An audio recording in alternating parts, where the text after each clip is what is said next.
ጂሃዲስቶቹ ወደ ዋና ከተማዋ እየገሰገሱ ነው። ከተማዋን ከተቀሩት የአገሪቱ ክፍል የሚያገናኙ አውራ መንገዶችም ተዘግተዋል። የኑሮ ውድነት ብቻውን የሚያስወራው ጦርነት የሰለቸው መፈንቅለ መንግስት ያደቀቀውና የታከተው ማህበረሰብ በተስፋ ማጣት ድባብ ውስጥ ሆኖ በከተማዋ ውስጥ ይዟዟራል። ጂሃዲስቶች መሩት፣ ወታደሮች አዘዙት፣ ግድ የሚለው አይመስልም። የመፈንቅለ መንግስት ጉዞ ፓሪስን ከጉያ ያስወገደ ስኬትን ቢያሳይም ጠርዘኛ ሃይማኖት አተያ ያላቸውን ብረት ይዘው የሚታገሉትን አበራክቷልና ማላያውያን የባማኮ ደስታቸው ረጅሙን መንገድ አልዘለቀም። ከዓመታት በፊት ሳህሎች የፈረንሳይ የኒዮኮሎኒያሊዝም ቀንበር ይብቃም ብለው በተቃውሞ የአገራቸውን መዲናዎች ሲያጥለቀልቁ ባማኮም የዚህ በረከት ተቋዳሽ ነበረች። ሲቪሎቹ በወዳቸው የወደቁ ናቸውና የአገራቸውን ሀብቶች ለፓሪስ መዋቢያነት ሽጠዋል። ፖለቲካዊ ግዞት ውስጥም ከተውናል ብለው ያግሮመርሙ የነበሩ የበታች ወታደራዊ መኮንኖችም የ2020 የጸደይ ወራትን ጠብቀው የአይቢኬን ወይም የኢብራሂም ቡባከር ኬታን ያገዛዝ ግንድ ገነደሱት። ባገሪቱም ፍሳህ ሆነ። በተለይም አምባገነኑን መሪ ያስወገድክልን እየተባለ አንድ በ30ዎቹ አጋማሽ የሚገኝ ኮሎኔል ስሙ ተመሰገነ። እሱም የህዝቡን መወደድ አንብቦ ያጋር ፍለጋ ሀዲዱን ወደ ምስራቁ ዓለም ዘረጋ። ለማክሮን ጀርባ ሰጥቶ ለፑቲን የተከፈተው የመለዮ ለባሹ ፖለቲካዊ ልብም ባለሰማያዊ ቀይና ነጭ መደብ የፈረንሳይ ባንዲራን በአደባባይ በሚያቃጥሉ ወጣቶች ቅቡልነቱን አገኘ። የፈረንሳይ ልዩ ኃይል አባላትን በዋግነር የመተካት ፍጥነትም ታክሎበት ስምረታት ያሳየ መሰለ።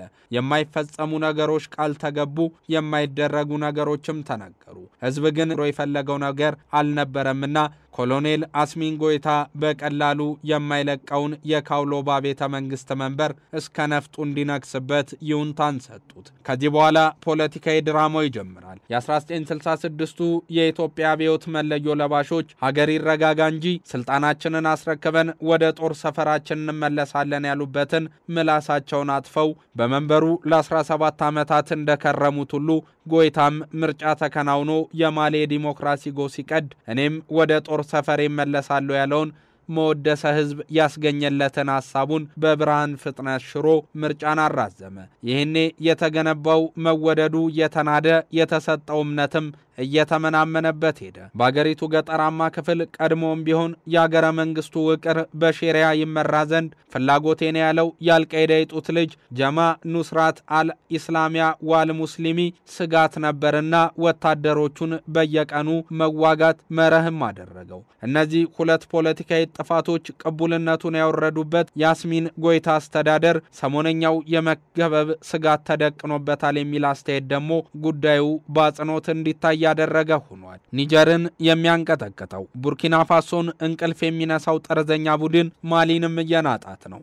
ባገሪቱ ያጋጠመው አስከፊ የነዳጅ እጥረት ቀድሞውንም በወታደራዊ መንግስቱ ላይ አመኔታ ያጡ ዜጎች እርማቸውን እንዲያወጡም እያደረጋቸው ነው። የኑሮ ውድነት በከተማዋ ተባብሶ ቀጥሏል። ዛሬም ቢሆን መብቱን የሚጠይቅ በዛች ከተማ ሊታይ አይፈለግምና ሁሉም ዝምታን የመረጠም መስሏል። ሃው ጂሃዲስት ፊውል ብሎኬድ ኩድ ቢ ዘ ኢንድ ኦፍ ማሊስ ጁንታ የሚለው የሞደርን ዲፕሎማሲ ጽሑፍ ሁኔታውን በደንብ የሚተነትን ነው። የድረገጽ ጋዜጣው ቃለ መጠይቅ ያደረገለት አንድ ያገሬው ዜጋ የነዳጅ እጥረት መላውን ኢኮኖሚ ያናጋው ስለመሆኑም በምሬት ያብራራል። እዚህም እዛም የምታየው ነዳጅ የሚፈልግ ማህበረሰብ ነው። የከፋ ሁኔታ ውስጥ ነን ያለነው። ለተቃውሞ የሚንቀሳቀስ እንኳን ቢኖር እጣፋንታው ሞት ነውና ዝም ማለትን ይመርጣል በማለት አስከፊውን ያገሪቱን ገጽታ አብራርቶታል። የሳህል ጉዳዮችን የሚያጠኑ ምሁራንም የዚህን ዜጋ ሐሳብ ይጋራሉ። ከዛ ባለፈ ወታደራዊ መንግስት የሚሄድበት ሱት የፖለቲካ መስመር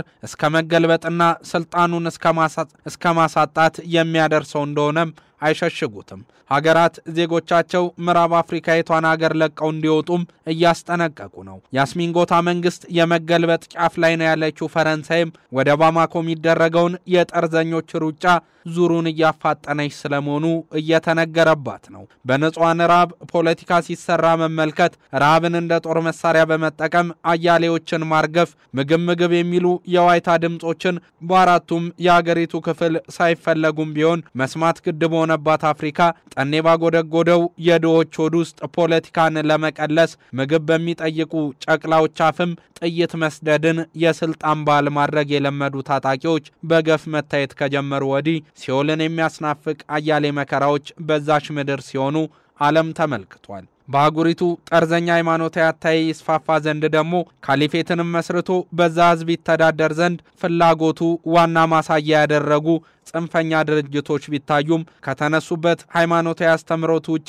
በአጉሪቱ ጠርዘኛ ሃይማኖታዊ አታይ ይስፋፋ ዘንድ ደግሞም ካሊፌትን መስርቶ በዛ ህዝብ ይተዳደር ዘንድ ፍላጎት ማሳየት ዋነኛ ዓላማችን ነው የሚሉ ጽንፈኛ ድርጅቶች ቢታዩም ከተነሱበት ሃይማኖታዊ አስተምሮት ውጪ በቅዱስ ቁርአንም ከተጠቀሰው የሰብአዊ አታይ ባፈነገጠ መንገድ አንገት ሲቀሉ በትምህርት ገበታ ላይ የተቀመጡ ሴቶችን ጠልፈው ሲወስዱ የልብ ርኅራኄና የአእምሮ እዝነትን አያውቁምና ሲገደሉ የሚያዩ ስለ ሃይማኖታዊ እይታቸው ስለ ፖለቲካዊ ርዕዮታቸው መዳረሻን አብዝተው ጠየቁ። እነሱ ግን ምላሽ የላቸውምና ዛሬም ከመግደል ገታ ሊሉ አልወደዱም። ደሞ እነዛኞቹ አሉ የሹመታቸው ቀን የስልጣናቸውን አፍላ ጊዜም ምድርን ሰቅለው ሰማይን አውርደው እንደሚያሳዩ በተሰበሰበው ህዝብ ፊት የሚምሉ ሲገዘቱ ለሚያቸው ሁላ ያሉትን ሁላ የሚፈጽሙ አደገኛ ስትራቴጂስቶች አድርገው ሊወሰዱም ይችላሉ። በድሎቶቻቸው ላይ መሸፈት በምቾቶቻቸው ላይ ማመጽ የማይሆንላቸው የአፍሪካ መሪዎች የገዛ ህዝባቸውን አስረበው በጦር መሳሪያ ማርገፈው እድል እንዳዘነበለባቸው ህዝብ እንዳመረረባቸውም ሲያቁ ደግሞ እንደነሱ በአምባገነንነት ዛር ተይዘው ህዝባቸውን ወደሚያሰቃዩት ሲሰደዱ ማየትም የተለመደ ነው። ከቦካሳ እስከ ሞቡቱ ሴሴኮ ከኢዲ አሚን ዳዳ እስከ ሳሙኤል ዶ የአምባገነንነትና የእብሪት ምንጭን ያየችው አፍሪካም ለህዝብ የሚያስብን ለአገሩ የሚቆረቆር መሪ እንደ ሰማይ ከራቃት ዓመታት ነጉደዋል። አሁንም ይሄ ታሪክ በናስሚንጉታ ቤት እየታየ ይገኛል።